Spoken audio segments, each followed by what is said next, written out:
और मर्दन के अब नखरा देखो, करेले खुद पे नाच। अब पहिन के साया साड़ी ब्लाउज छटकेले कोई से।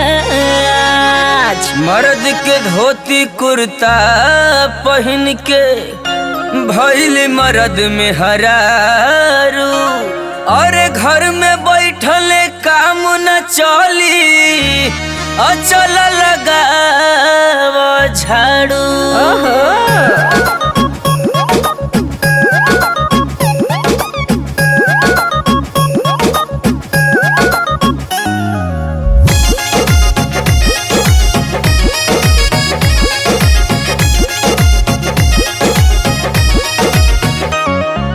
दादा हो दादा, आय है दादा हो दादा, दादा हो दादा, आय है दादा हो दादा, मर्द कुल हो गईले जननवा। दादा हो दादा, पेट से जन्मई है ललनवा।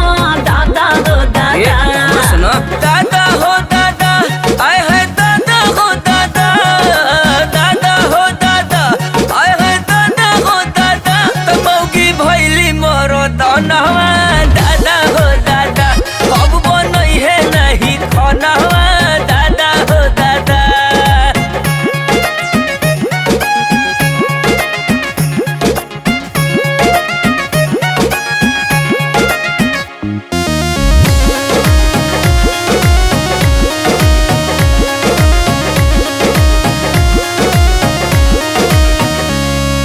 फूलल फूलल पेट देखो सब लौकताटे, और बोलो कोई महीना के ये बच्चा पेट में बाटे।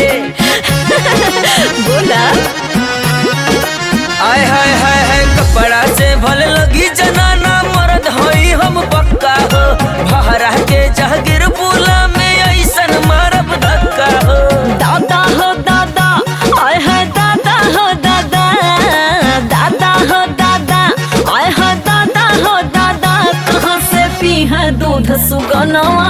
दादा हो दादा, काही लइबू तू बेलनवा।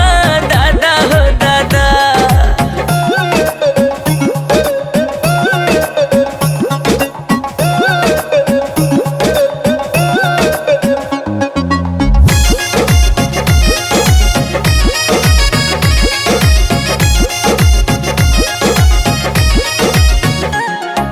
लवर छापर साड़ी दहिया देखे में लगे पक्का, और कोल्हे लोगवा जनात बड़े जैसे सुखल मुनका।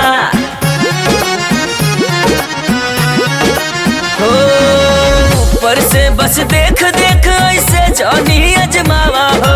था चली एक बेर बज रहे गोरिया तनिका हो। दादा हो दादा, आय है दादा हो दादा, दादा हो दादा, आय है दादा हो दादा, करो अब चौका बरतन हमारा।